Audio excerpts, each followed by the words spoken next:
Hello, and welcome to the very first episode of Expertise is Overrated, the podcast that takes the time to answer the questions you didn't know you didn't want the answers to.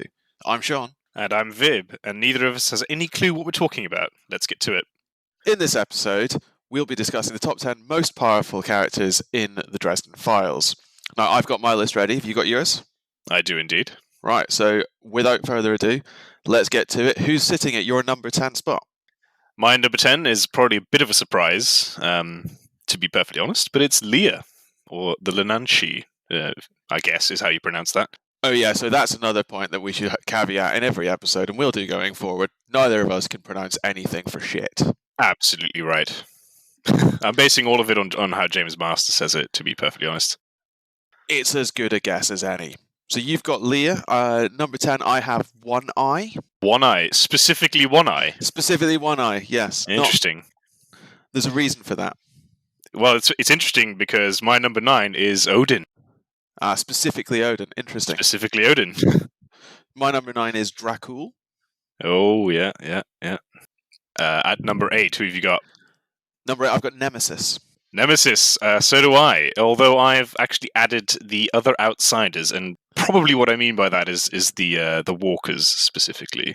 So those who walk behind, beside, and before. And anywhere else. Above, below, inside. Oh, that's not good. That's not good, no. Number 7, I have the Queens of Fairy. Oh, that's that is bold. Mab and or Titania. Okay, the queens. I have got Alfred, aka Demon Reach, in at number 7. So that's the first objectively wrong entry that we have, but good. That gives us indeed it is. The queen's number 7. You're absolutely mental. Who's your number 6 then? My number 6 is Ferovax. The guy who breaks reality. Guy who breaks reality, like virtually everyone else on this list. It's like you haven't read the books. My number 6 is Hades. The guy who is so powerful he can't even enter reality. Good. I mean, if we're just going to start making things up, who's your number 5? My number 5 are indeed the Queens of Fairy. Okay, so at least they made your list, because I was starting to get a bit worried. Made my list. My number 5 is Ethnu. I mean, that's objectively so very wrong, but okay. Right, so our top 4. This is where it gets fun and interesting. It does, because I suspect, at least I hope very much, that we're sort of in agreement here. At number 4 for me are the Angels, and I've included the Fallen, although there is a caveat to that, which we can discuss later. You better believe we're going to discuss your caveat, because it's going to need to be good. Number 4, I have Mr. Ferovax. Okay, well, you are an idiot. Fine. Who have you got at number 3? Number 3, I have the Angels. That is the Angels of the Almighty, not the Fallen. And I guess that's a discussion point that we'll park for now. Same difference, but okay. I have actually got Hades at number 3. Okay. I mean, honestly, your list is starting to confuse me. I was writing it down as we spoke, but my hands have stopped working in protest. Yeah. Who's your number 2 then? I imagine it's Mouse. You're giving the game away there a little bit. No, number 2 can only be, of course, Uriel, and I've actually also included the other archangels, and I'm also including Lucifer, just because why not? Okay, that's fair. My number 2 is the mothers of Fairy, so Mother Winter and Mother Summer. Fair enough. It's interesting that you said that including Lucifer is fair, but including the Fallen in with the Angels is not. Well, obviously. So, there's nothing if not inconsistent. Anyway, number 1, who have you got? The most powerful being we've seen in the Dresden Files to date. I have Uriel. And I have Mouse. No, of course not. I've got the mothers of Fairy, Mother Winter, Mother Summer. Number 1 for me. Fair enough. Although I will say it probably is quite close between them and old Uriel, old Mr. Sunshine. Yeah. But there we have it. 2 top 10s, somewhat similar. Just to run through those again then. So in the number 10 spot, I have One Eye. Number 9, Dracula. Number 8, Nemesis. Number 7 is the Queens of Faerie, Mab and Titania. Number 6 is Hades. Number 5 is Ethnu. Number 4 is Ferrovax. Number 3 is the Angels of the Almighty. Number 2 is the Mothers. And number 1 is Uriel. And that is a list indeed worthy of expertise is overrated. It's sort of it's an amateur would make up even. So for me, my list at number 10 we have Lear. At number 9 we have Odin. At 8 we have Nemesis / the Walkers. At number 7 we have Alfred, aka Demon Reach. At number 6 we have Pharaoh. At number 5 we have the Queens of Faerie. And number 4 we have the Angels and the Fallen. Number 3 we have Hades. 2 have Uriel and his Archangel colleagues. And at number 1 we have the Mothers. And there we have a list proving that you don't need to have read the source material to participate in Expertise is Overrated. Absolutely. Right, so I guess there's a few discussion points there. A few things that jump out to me that we have agreed on. And they are few and far between. So we've both ranked the Queens and the Mothers, and indeed Angels, as so equivalent as to not be worth splitting out. Yes, we have. Well, I think it's a no-brainer when it comes to the Mothers and the Queens, because they are repeatedly said to be opposing equal forces. So I think that's totally fair. And they sort of can't exist without the other. You are absolutely right. The Queens in particular, and I think we can extrapolate that to the Mothers, are described as opposing sides of the same coin. I think the author has at times said that in discussing who could take Mab, that Titania could, but it would be almost literally a coin flip. So I think that split is fair. On Angels, the reason I did it, the reason I put them as a category is, one, I couldn't remember the name of the angels that we've met other than Uriel, and I couldn't be bothered to look it up. But also, I think we're talking there about a category of being, and the individual beings don't matter. One thing that I do want to pick up on, though, is your grouping of the Angels and the Fallen together.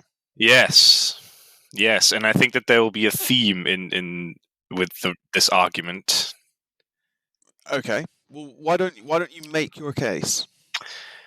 Yes, so I think we only really see the Fallen as they are currently. The Order of the Blackened Denarius, i.e., confined within the coins, confined essentially to the mortal realm, and sort of leeching off of mortals.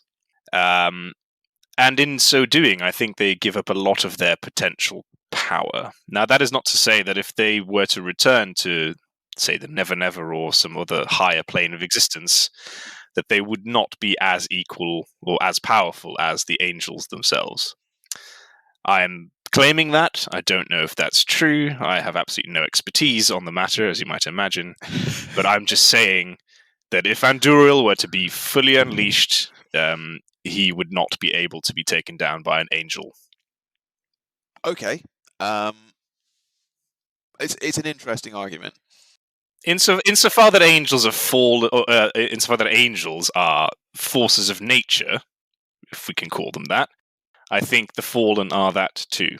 Okay. They just choose to reside in slightly different ways.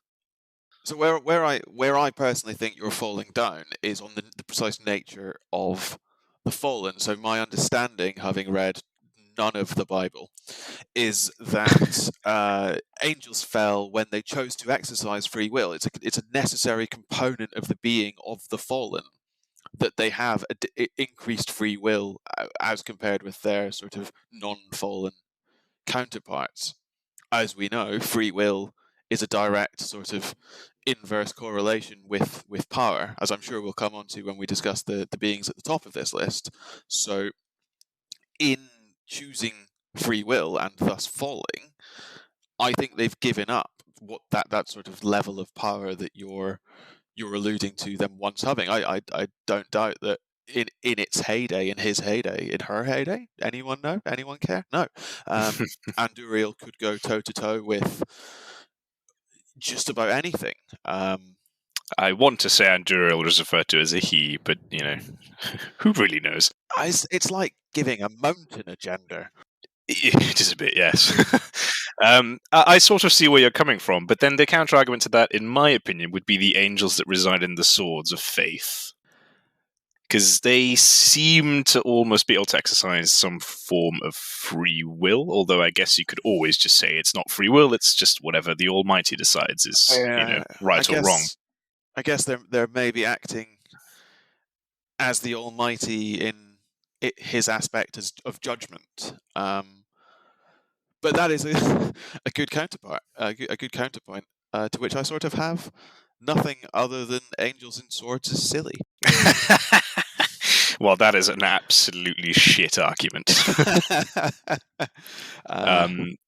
I will concede that push comes to shove, the angels, they're a definite force of nature, whereas the fallen would have to prove themselves. Okay. Now, I think the big one that surprises me is that we fully agree on Nemesis, number 8. Yeah. What are you basing that one on? So, Nemesis was a weird one. We don't know yet the degree to which Nemesis can really screw with someone. I mean, obviously, it took Maeve, who was already, by all accounts, batshit insane, and made her more batshit insane and capable of acting. And indeed Leah, who's made the correct top 10 list. And indeed Leah. But Nemesis was also beaten somehow by Mab, right? Mab pulled Nemesis out of Leah. We're still not entirely sure how. I have a theory on that, and you won't like it, and that's the subject of another episode. Well, I mean, it's a bold claim to say that Mab did in fact manage that, but yes, let's assume she did. Either that or she's an idiot and just let Leah run around with Nemesis still in her. Well, Nemesis might have found a way to hide. Maybe Rasheed should have a glance at her. Maybe. But yeah, because we don't know how far up in sort of terms of power level Nemesis could infect.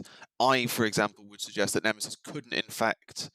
Prior to Battlegrounds, I would have suggested that Nemesis couldn't infect One Eye, for example, for a couple of very specific reasons. But the infection of Justine played to that theory. I don't know. We've not seen it use real power so much as manipulate the ability of others to use power. I think that's probably my argument. Yeah, I fully agree. We've not really seen what something like Nemesis is capable of. That said, I have lumped in the other walkers in there. And of course, Harry Dresden effectively beats one of them in the real world when he was still a very young wizard. Did he? Well, or yes. Did it let him go? That's a very big question, isn't it? If he did in fact beat it, then the outsiders aren't all that strong, and we do repeatedly see them get smushed in the later novels. They take a lot of firepower to bring down, to be fair, but they do get smushed.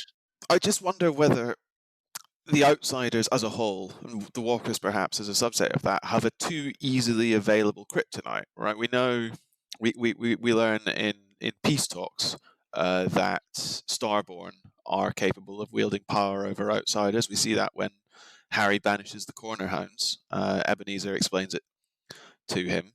But we also learn that there is a metric boat ton of Starborn lying around, right? You've got Listens, you've got Dracula, Rasheed is almost certainly Starborn, Elaine is almost certainly Starborn. Oh, okay, wow, we are just making it all up then. Okay, fair enough. So, on that basis, I think maybe the walkers just have too many counters. It's just too easy to. Well, they have one counter. It just happens that you think that there's lots of those counters out there. Well, at least 3 of those people are confirmed Starborn. Confirmed where? In the text. Listens. Nonsense. Confirmed Starborn. Refers to himself as Starborn in Battlegrounds.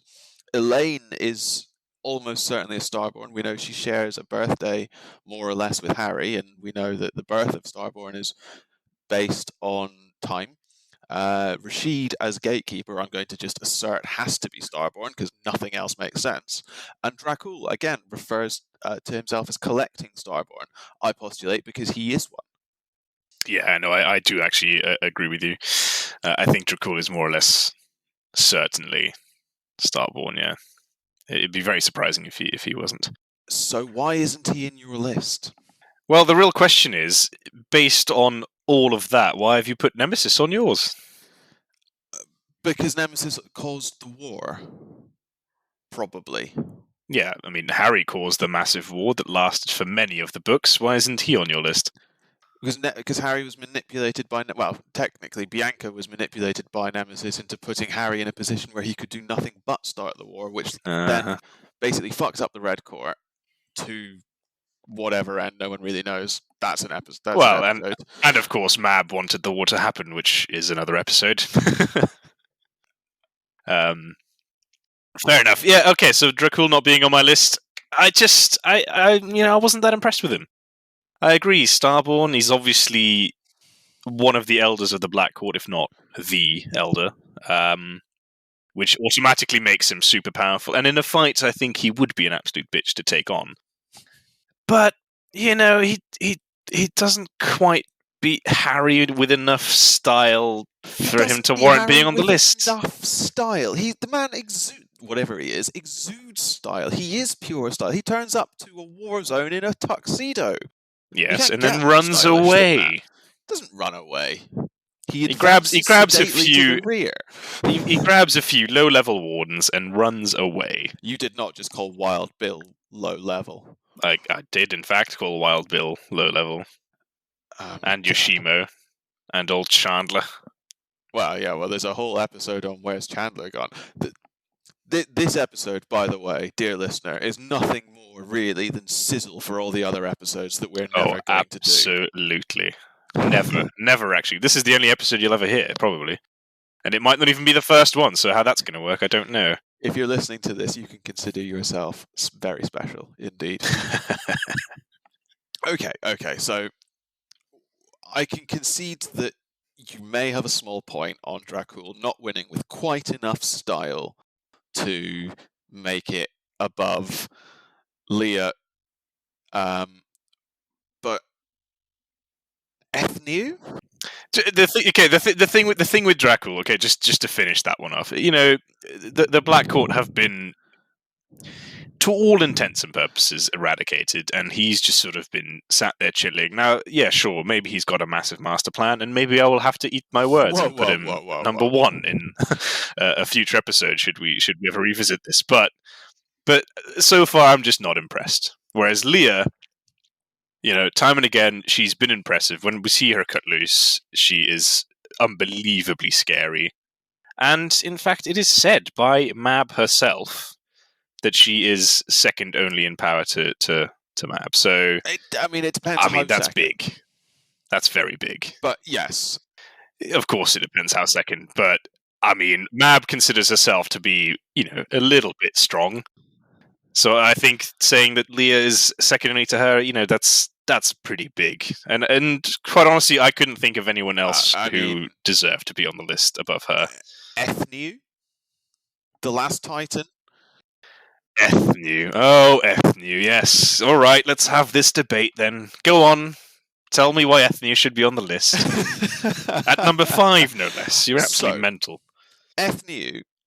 It's the easy, soft choice. Oh, the Titan. Oh, yeah. I'm just waiting for you to say something stupid. Ethnew is the single biggest threat we have seen in the Dresden Files thus far.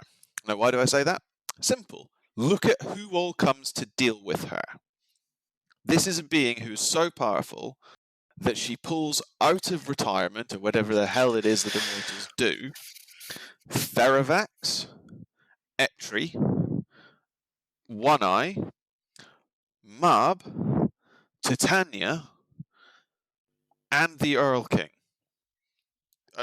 Some of those, Earl King, are absolute chumps. But you've also got both Queens of Fairy. You've got the last vestiges of one of the most powerful beings that's ever existed, probably, maybe, who the fuck knows. A being so powerful they cannot exist in the real world, and they only just win because Harry Dresden cheats, and Marcone picked up a coin. How can you not have her on the list? Because she cheats more than any of them. She wears armor that is impenetrable, except, by the swords of bloody faith or infernal weaponry. And let's be honest, that's pretty powerful stuff. And she has the Eye of Balor, which is absolutely ludicrous. And not only does she have all that, she spectacularly fails to achieve, anything. She, as you say, gets tricked by Dresden and Marcone. I mean, come on. And yeah, sure, she wins in a fight, but she wins against opponents who physically can't hurt her. And as I've said to you before, but obviously our listeners don't know that, she just enters the real world with no care in the world, quite literally, intent on deleting reality so she can more or less unleash her full self. All the people fighting her are trying pretty much with, I'm going to just put a number out there, 83% of their power to keep reality, real. And of course, we know that Pharaoh is probably sort of on main let's keep reality existing duty. But Mab is also there making sure that things don't just end. And I think that's also true for Titania, who can't fully unleash herself in the real world because that would be ludicrous. That's also true of the Earl King, and that's also true of old One Eye / Odin / Kringle. And let's be honest, he just wants a bit of a fight because that's what he does. So I think Ethniu is massively overrated. She has some fun trinkets. Take all that away, and she is not that impressive. Probably 11th. Wow. Probably 11th. It's my, I'm standing by it. I think she is an absolute pushover when it comes down to it. Okay. I don't think that really we can. She wears armor that is impenetrable. What kind of cheat is that? All 3 swords are there. Yeah, not one of them actually goes for her. Well, yeah, part of that's because Michael's on retirement and Uriel's not around to lend him his jet engine again. But Uriel's very much around. He bloody speaks to her. And even he can't really be asked to finish the job because he thinks, Harry will take it. Well, that's clearly Gabriel. I'm pretty sure it's probably Uriel. I honestly, for the second time in this episode, rendered absolutely speechless. Well, wait until you hear that Uriel and Gabriel Michael are all the same thing. But that's a future episode. That's also heresy. They're all just aspects of the same thing. No, but I get it. Yes, Ethniu, of course, super powerful, but I think you've been misled. She kicks Mab through a wall. She kicks Mab through a wall. Like she sucker punches Mab. Oh no, she sucker punches Mab. Mab should be ready for a fucking sucker punch. Yeah. Did she take it like an absolute champ? Yes, she did. No, she went through 3 walls. Yeah, and did it hurt her? No. She got it back up and went on with business. No. Ethniu is so overrated. And scared of mortals on top of that. But, you can have your wrong opinion. I don't. I just don't care.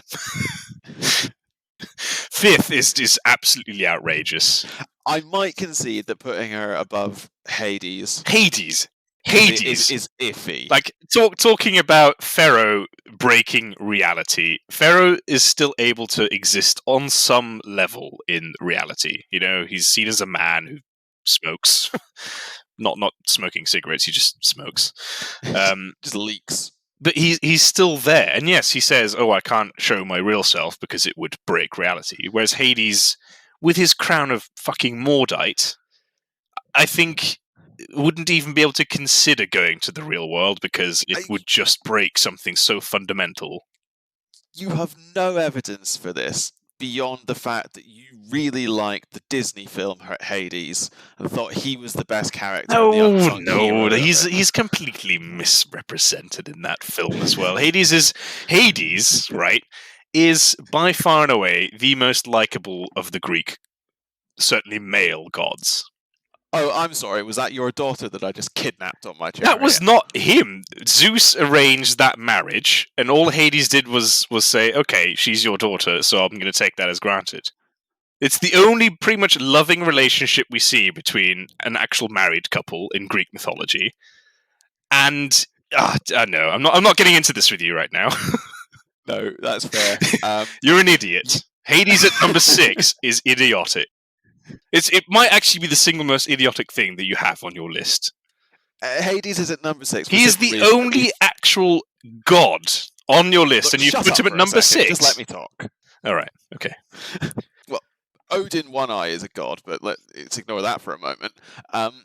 We never see Hades do anything.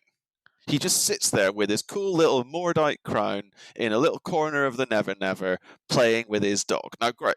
I think that sounds like a fantastic life, and of all the characters in the Dresden File, I'd probably most like to be Hades, because wow, that sounds like great fun. But he's not, like, I don't even, Nicodemus steals from him, which you wouldn't do if he was that strong that he could delete reality to get his shit back. Well, Hades lets, well, not Nicodemus, Hades lets Harry steal from him. It's quite clear. And you've just said, all he does is sit down with his Mordite crown. Mordite. He just chills out with Mordite around him because he's that badass. I don't buy it for a second. I think he's impressive. I put him above the Queens. Put him above Mab.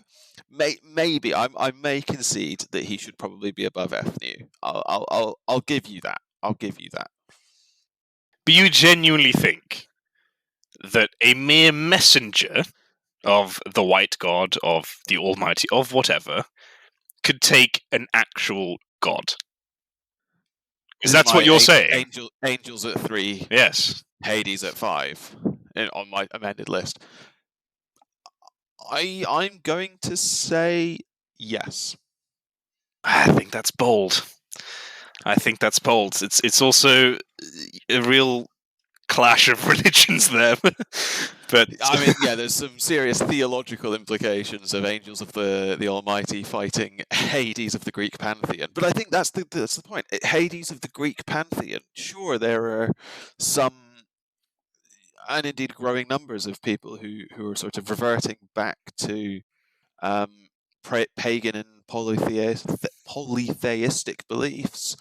But there's about 3 billion people on the planet who believe in the God of Abraham. Sure, but we did see Hades does have people in his underworld. Sure. Those we assume are souls. We do, and which genuinely sent people say, "Oh, that's the domain of heaven and the Almighty and whatnot." So the fact that Hades genuinely has that means he must be on equivalent power levels with the Almighty on some way. At some point. Or was at some point. Yeah, no, I grant you that, but I think that means that, push comes to shove, he will mess you up. Me? Yes. He will mess up an angel as well. It's one of those that's probably just an impossibility of physics. That's just not a competition that could ever feasibly happen. I suspect that's right. I suspect they... But that's not fun. It isn't. And the White God itself, herself, himself is... at this point, a little bit of a confusing entity in my mind anyways. Sure. That feels like a can of worms. It so does. It so does. So then I guess the last main discrepancy that we've had, and I don't think we've covered this because my short-term memory is awful. Uriel versus the Mothers. Here we go. Is that where we're going? I was going for Alfred. Let's deal with Alfred in a minute, because he is a tough one. Okay. Uriel versus the Mothers. Yes. Right. So. It's the same argument for me. We've seen Uriel in the real world. We've not seen the Mothers, because I think they're just too reality breaking. Now, I know what you're going to say. Mother Winter and her little, spectre, and she drags Harry, but she's only there for very, very brief moments. It's not fair that you use our prior discussions against me like this. It's entirely fair. You should have not made the mistake of telling me anything. Okay, what's my counterpoint? Why do I think that Uriel is at the top? And why do you think it's specifically Uriel? That's very simply, he's the only one that we've seen. We've seen the vestiges of Lucifer's power through the Hellfire pentagram, but we've never met another archangel. It's as simple as that. I suspect that you're probably right that in Well, their I thought you just said that relatives- we've seen Gabriel, essentially. Well, we've heard Gabriel's voice. I suspect because I think Gabriel is the one that Mab refers to as the trumpeter or the herald. My memory doesn't quite remind me, but And Michael gave Sanya the sword. and Michael gave Sanya And the Sanya's sword. done some amazing things with the sword. Sure, but that's because Sanya's awesome. All I'm saying is you're an idiot for thinking that even though we haven't seen the other archangels, that Uriel is somehow more powerful. Oh no, I don't. I don't. That's what I'm hearing, though. I suspect that when we see them in their own particular spheres, they will be of equivalent power. I suspect Michael is probably the most martially potent entity in existence. Gabriel, likewise, probably speaks almost as loquaciously as you do. Almost certainly, yes. But I think the only time you would ever see Michael is if Uriel failed in his job, which is unlikely to really happen. Well, I think Michael does a different job, right? Uriel is referred to as the sort of heaven's spy master, right? He's sort of like the Rasheed of the archangels. Oh, now there's a claim. Michael, meanwhile, I think is the Ebenezer. The bruiser. Well, yeah, quite. But that's what I mean, is that Michael would never really have to act if Uriel did his job right. Oh, perhaps. I think he sort of just gets wheeled out for slightly different problems. Quite possibly. Ones that require a hammer rather than a scalpel. But as to why he's above the mothers, there's probably not much in it. Again, we're probably talking about forces of nature in opposition rather than a legitimate sort of combat that is winnable by either party. But I think I come back to scale of input power. Right, Uriel is an aspect or an entity or a vessel or whatever it might be of a whatever the Almighty is that's powered by the belief of 3 billion mortal souls. The mothers are, I don't even know what the last vestiges of the greater part of the power of the Greek goddess of magic. Cool. I mean, yeah, you're strong because you're powered by the fact that we anthropomorphize the seasons, but it's not the same. Yeah, I could kind of understand that. I can kind of understand that. What I therefore again don't understand about your list, and it's more or less why my top 3 is the top 3. They are effectively what you might call godlike beings or aspects of gods, and then the next rung down is what you might call demigods. You know, your angels, your queens, your dragons. As you know, Jim Butcher explains, Pharaoh is a sort of old Asian style semi-divine being that looks like a dragon. Oh yeah, he's a capital D dragon. He's not a worm. Exactly. But that's why I've got the mothers Uriel and Hades, and I think certainly the mothers and Uriel, because Hades is a bit of an unknown quantity. They might well be interchangeable on power levels. I suspect it sort of comes down to ability to act. And now I think we might be into an interesting point because I suspect that the mothers can act more than Uriel can. Oh Uriel no! is See, so tightly constrained. 7 words. I think that's where I come back to. Uriel is able to. Uriel is capable of rebalancing the scales by uttering 7 words, which implies a level of intellectus that we haven't really seen anyone else, other than maybe No, I don't think anyone. Show. I don't. But we have seen Uriel interfere more than we have the mothers. The unraveling is only sort of semi-direct action we see. Whereas Uriel does feature quite a lot, and he is a meddler. He is a meddler. Whereas He I is. think the mothers certainly seems to be implied that they can't meddle as much. I mean, they say as much, right? In Summer Night, for example, that they can't directly interfere with what the queens and so on are doing. Well, I guess that is partly because the queens are a thing, whereas Uriel is, that's it. there's no one who's like more junior in his job. So yeah, Uriel's a sort of weirdly semi-autonomous, but totally incapable of acting with power entity. It's an odd one. I think you're right. I think it probably relatively interchangeable. I think if you give Uriel the latitude to act, he's probably more powerful, but I don't think there's much in it. no, it would be. I mean, we would never be able to know because the reality would be very, very, very dead. Yes. Okay, so Alfred.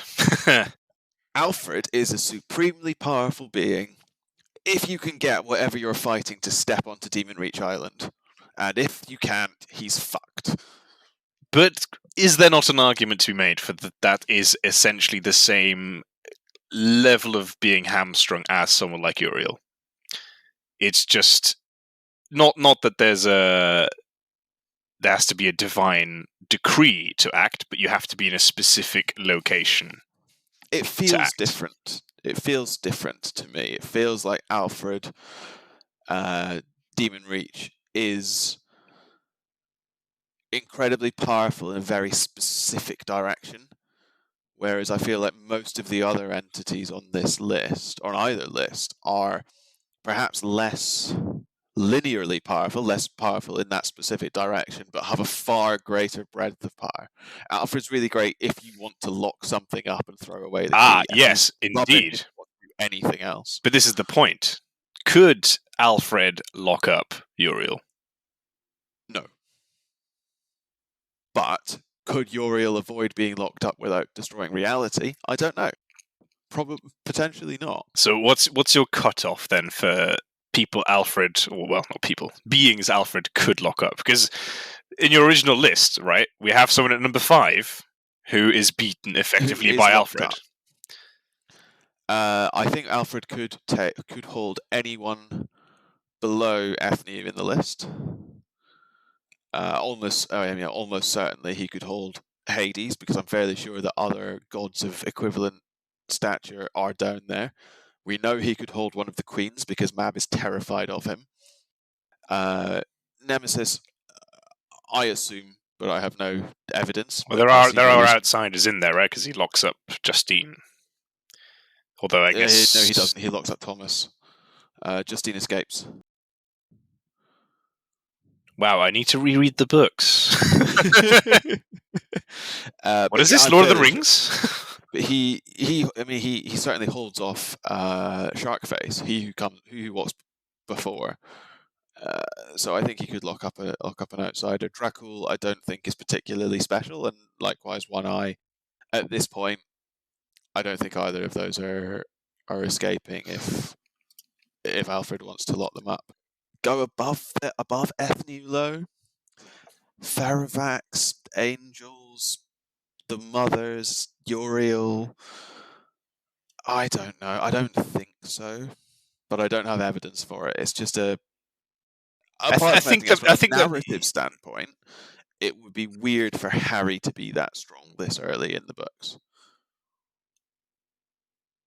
Yes. I think the issue with locking up something like Uriel or the Mothers is that you really are just locking up forces of nature, and it would destroy reality just doing that, I think. Yeah, it's locking up Mother Winter is probably bad for a whole bunch of reasons other than you've locked up Mother Winter and she's upset now. And this is where Hades is a weird one. I think if there was ever a situation in the current universe where he would step on Demon Reach, yes, you could probably lock him up. But I think that is just such an impossibility. It just wouldn't happen. Because I think, again, Hades in the current state of the universe, just stepping foot in the world would be wrong. It just couldn't happen, I think. But maybe I'll be proved wrong. I don't know. I think you're probably right. I think your reasoning on that is wrong. But I think you're right that we'll never see Hades in the real world. Right. There's both of our lists as we meander leisurely towards the close of this episode. Both of our lists are missing a category of individual, right? Very much so. We've both conspicuously left mortal wizards off of our lists. Where do you think, well, one, who is the most powerful wizard, and where are they on your list? You can go down to 20, you can go down to 50, you can go down to 100. Who are they and where do they come in? No, that's an excellent question. I think it's probably not controversial to say that the most powerful wizard currently alive is the Merlin, because that's sort of the definition of the post. I think that's right, and I think we have it confirmed through enough of the books. I think there's a few that you could throw around in the same ballpark. Rasheed, Cowell, maybe. Well, Cowell is. I think Cowell is another sort of fanfic theory, because he struggles against Dresden. Now, to be fair, I think Harry, given enough age and wisdom, I mean, could be Merlin equivalent. I don't ever see him getting the post, but he could be Merlin equivalent, I think. I mean, he can throw around Soulfire. I mean, that's pretty cool. Sure. But as it stands, it's got to be the Merlin for me, but he's quite far down the list. The other mortal quote unquote wizard we have to talk about here is the Archive Ivy.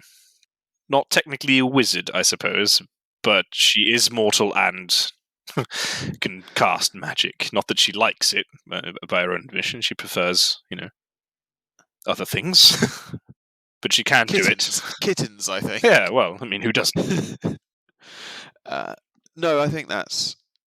I mean, it becomes really complicated because we're told time and again that knowledge is power, right? Harry's refrain through the early books in particular is wizards aren't stronger or better than your average mortal, they're just better prepared, which is nonsense because I can't throw fire. Maybe I'm just not trying hard enough. But Ivy is able to do phenomenal things with the small amounts of power ostensibly available to her. She's phenomenally efficient in her use of energy, but I just don't know that she can throw enough raw force to keep up with the sort of senior council heavy hitters. And these are the sort of nuances that we have yet to really understand, right? There's that scene with Ebb facing off against Dresden, and Ebenezer draws in so much power that he actually bends gravity. And that sort of thing seems to come with experience, which, although Ivy obviously has a lot of knowledge, does she have that sort of innate ability to draw on that much power to use that knowledge is the big question, I suppose. No, I think that's the challenge. But I mean, where are you putting either of them? Well, I do think. Who haven't we spoken about? I think the Merlin would probably take it over above Ivy. I don't honestly know, because for me, there's probably quite a few creatures of around Leah's level. Eldest Gruff being an obvious example. I mean, he's quite obviously killed a few senior council members, and we don't know if he's of Leah's level. We don't really know if he's, say, second in Summer. Side note, oddly violent of a member of the Summer Court. Well, yeah, but they have their foibles. They're still He's got his habits. They're still fairies, although they'll kill me for saying it. So there's a lot of those kind of creatures, and I do think Dracul, seeing that he seems to scare a lot of people, possibly more powerful than the Merlin. The Earl King, I know you're going to hate me for this, but he He's pretty badass. He is an immortal with a capital I, it seems. He might be up there. And then the real rogue shout, just throwing it out there now, Mouse. Mouse, who, when unleashed, seems to scare everyone, including Leah, including Anduriel. He scares Leah. I need to recheck the Anduriel point. I'm sure you're right, but I don't remember it. This is the idea. I think that Anduriel, the shadow that is Anduriel, shies away from an enraged mouse. Yes, pretty much. But to be fair, Anduriel also kind of does that when Shiro enters the room, so Anduriel might just be a bit of a scaredy cat. Anduriel isn't a fighter, of course, not in the way that Uriel, for example, is.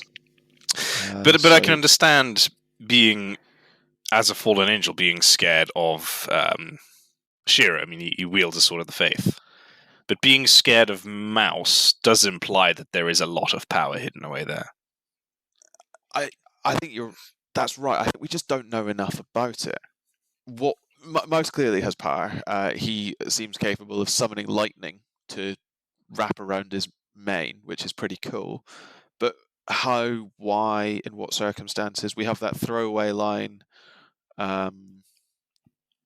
in Changes where he's scaring Leah when everyone's turned into dogs, and he says something along the lines of,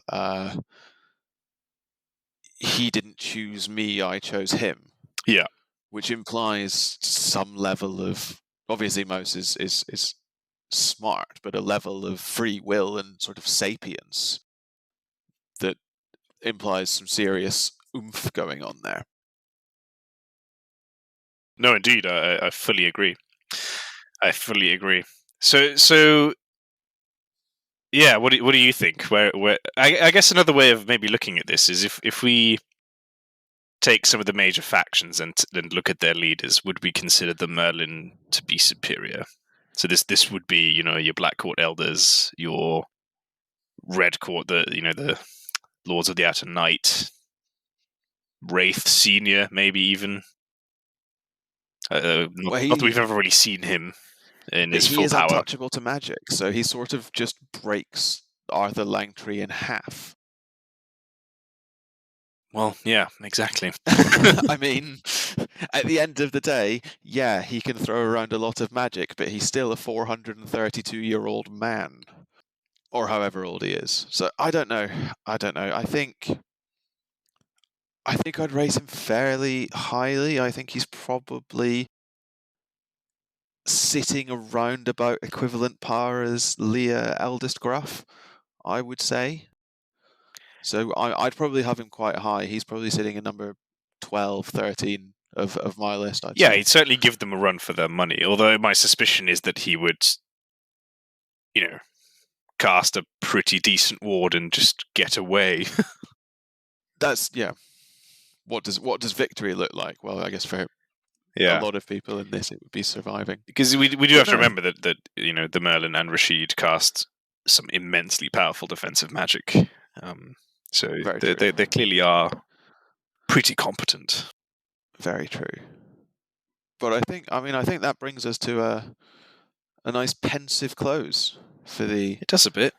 Episode. The conclusion is, in a series about wizards, the wizards kind of suck. Or have I misunderstood our conclusion here? No, I think that's sadly where we got to. There's a lot of scary stuff out in the Dresden verse, I think is a safe way of saying it.